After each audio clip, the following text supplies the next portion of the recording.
Anime fans அனைவருக்கும் வணக்கம். So இன்றைக்கி நம்ம சோலாண்ட் எபிசோட் 100 தான் பார்க்க போகிறோம். போன எபிசோட் எங்கே முடிஞ்சிருக்கோன்னா, இந்த மார்ஷல் சோலாலுக்கும் தேந்தோ எம்பருக்கும் சண்டை ஸ்டார்ட் ஆகணுங்க. அங்கே தான் முடிஞ்சிருக்கோம். இப்போது இவனுங்க என்ன எதிர்பார்க்குறாங்கன்னா, இப்போ நம்ம டீம் இருந்ததில்ல, ஒரு ஸ்ட்ராங்கஸ்ட் டீமை எதிர்த்து சண்டை போட்டு ஜெயிச்சாங்க. அதே மாதிரி இங்கே நடக்குமா? ஏன்னா 2 டீமுக்கு நடுவில் இருக்கக்கூடிய ஸ்ட்ரென்த்து அவ்வளோ கேப் இருக்குது.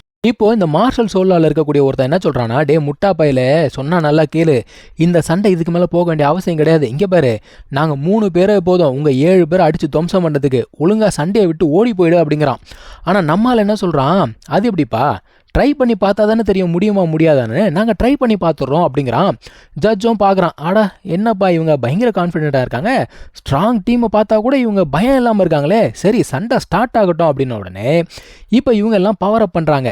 அந்த பொண்ணு இருக்கால, அவள் வந்து அவளோட சாம் ஸ்கில்லை யூஸ் பண்ணுறா. உடனே அந்த கேப்டன் என்ன சொல்கிறான், எல்லாரும் கண்ணை மூடுங்கடா அப்படிங்கிறான். ஏன்னா நார்மலாக சாம் ஸ்கில் அப்படிங்கிறது கண்ணை மூடினா அஃபெக்ட் ஆகக்கூடாது. அவன் என்ன சொல்கிறா, ஓ கண்ணை மூடிட்டா நீங்களாம் தப்பிச்சிருவீங்களா அப்படிங்கிறா. இவளோட மார்ஷல் சோல் என்ன சொல்கிறாங்க, அது வந்து ஸ்கை ஃபாக்ஸ் அப்படின்னு சொல்கிறாங்க. அது வந்து ஒரு ரெட் கலரை மிஸ்ட் மாதிரி ஃபார்ம் பண்ணுது. இவங்க யாராலையும் சுத்தமாக நகரவே முடியலங்க. அதான் பாய்சன் மாஸ்டர் என்ன சொல்கிறாரு, இந்த சாம் ஸ்கில் அப்படிங்கிறது வெறும் கண்ணு மூலமாக மட்டும் கிடையாது, பல வகையில் அது நம்மளை அஃபெக்ட் பண்ணும் அப்படிங்கிறாரு. இப்போது இவளோட பிரதரும் சேர்ந்து ஒரு ஃபியூஷன் ஸ்கில் அப்படிங்கிறத பண்ணுறாங்க.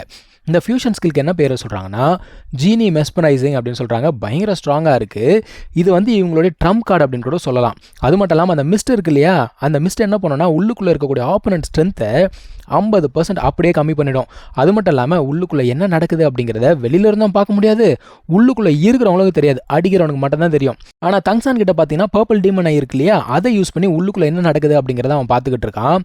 அவனுக்கு அடித்த ஒரு அடியில் ஒருத்தன் வெளியில் வந்து விழுறான். இதில் விஷயம் என்னென்னா, அடிக்கும் போது சத்தமே கேட்கல, அதே மாதிரி இவன் கத்துற சத்தமும் கேட்கல. அடிச்சு நொடியில் அவன் வெளியில் வந்து விழுந்திருக்கான், மயக்கம் போட்டான். என்னடா நடக்குது அப்படிங்கிற மாதிரி கேட்குறானுங்க. மாஸ்டருக்கும் ஒன்றுமே புரியல. இப்போ அது மட்டும் இல்லாமல் உள்ளுக்குள்ளே ஒவ்வொருத்தரையும் அடித்து வெளியில் தூக்கி போட ஆரம்பிக்கிறாங்கப்பா. எல்லாரும் வெளியில் வந்து செதற தாங்க மாதிரி விடுறானுங்க. ஸோ 4 பேர் அட் அ டைமில் அவுட்டு. இப்போது மொத்தமாக 3 பேர் தான் உள்ளுக்குள்ளே இருக்காங்க. இதை பேசிக்கிட்டே இருக்கும்போது இன்னொருத்தனும் வெளியில் வந்து விழுந்துடுறான். இப்போ அந்த மிஸ்டுக்குள்ளே யார் இருக்காங்க, நம்ம டீம் கேப்டன் இருக்காப்புல, அதுக்கப்புறமா அந்த பாய்சன் மாஸ்டர் இருக்கார்ல, அவருடைய பேத்தி.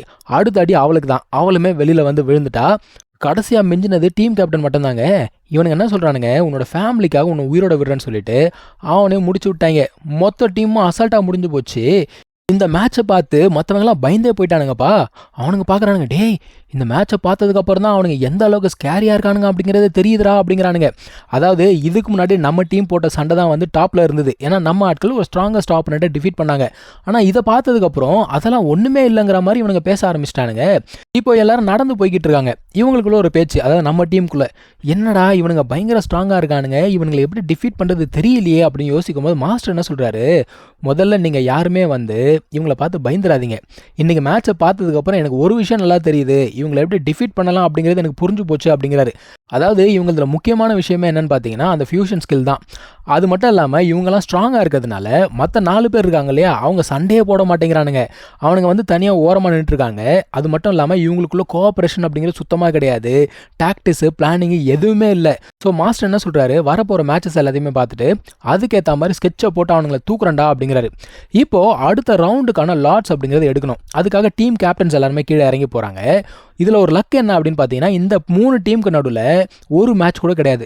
ஸோ மற்ற டீம்ஸ் இருக்காங்களா, அவங்க கூட தான் வந்து நமக்கு மேட்சஸ் அப்படிங்கிறது வருது. ஆப்வியஸாக வச்சு செய்கிறானுங்க. 3 டீமே வந்து பார்த்தீங்கன்னா ஆப்போனண்ட்டை பயங்கரமாக அடித்து துவம்சம் பண்ணுறானுங்க. ஸோ இப்போ டோர்னமெண்ட் வந்து பார்த்தீங்கன்னா அடுத்த கட்டத்துக்கு போதுங்க. அதாவது இந்த டாப் 3 இருப்பாங்க இல்லையா, அவங்களுக்கான ஒரு மேட்ச் அப்படிங்கிறது வருது. அதுதான் நெக்ஸ்ட் டே நடக்க போகுது. இப்போ நைட்டு தங்சான் தூங்கிட்டு இருக்கும்போது அவனுக்கு வந்து ஒரு கனவு மாதிரி வருதுங்க. இது கனவுன்னு சொல்கிறதா இல்லை மெமரிஸ் மாதிரி இருக்கான்னு தெரியல அவனுக்கு. அவன் அப்படியே அலறி எழுந்திக்கிறான். எந்திரிச்சிட்டு சரி வெளில போய் நிற்கலாம் அப்படின்னு பார்த்தா மாஸ்டருமே தூக்கம் வராமல் அங்கே நின்றுட்டு இருக்காரு. அதான் இவன் கேட்குறான், என்ன மாஸ்டர் உங்களுக்கு தூக்கம் வரலையா அப்படின்னு கேட்குறான். அவருமே வந்து பார்த்தீங்கன்னா மேட்ச் பற்றி தான் யோசிச்சுட்டு இருக்காரு. தங்சானுமே என்ன சொல்கிறான்னா, இந்த டாப் 3க்கான மேட்சஸ் இருக்கு இல்லையா, அதை பார்க்கறதுக்காக போப்பே வராங்களாம். இதை சொன்ன உடனே அவர் என்ன சொல்கிறாரு, நீ அதை பற்றிலாம் கவலைப்படாத, நீ வந்து மேட்ச்சில் மட்டும் கவனம் செலுத்து, மற்றதெல்லாம் நான் பார்த்துக்கிறேன் அப்படிங்கிறாரு. இப்போ நெக்ஸ்ட் டேங்க சண்டை அப்படிங்கிறது ஆரம்பிக்கக்கூடிய அந்த ஒரு நாள் தான் இவங்க எல்லாருமே அந்த இடத்துல அசம்பிள் ஆகிறாங்க. இங்கே தான் வந்து பார்த்தீங்கன்னா அந்த டாப் 3க்கான சண்டை அப்படிங்கிறது நடக்க போது. இங்கே தான் போப்புமே வரப்போகிறாங்க. ஸோ 3 டீமே வந்து அங்கே அசம்பிள் ஆகிட்டாங்க. இந்த இடத்துல வந்து பார்த்தீங்கன்னா இதுக்கு முன்னாடி தோற்று போனாங்க இல்லையா, அவங்க வந்து மேட்ச் பார்க்கறதுக்கு அனுமதி கிடையாது.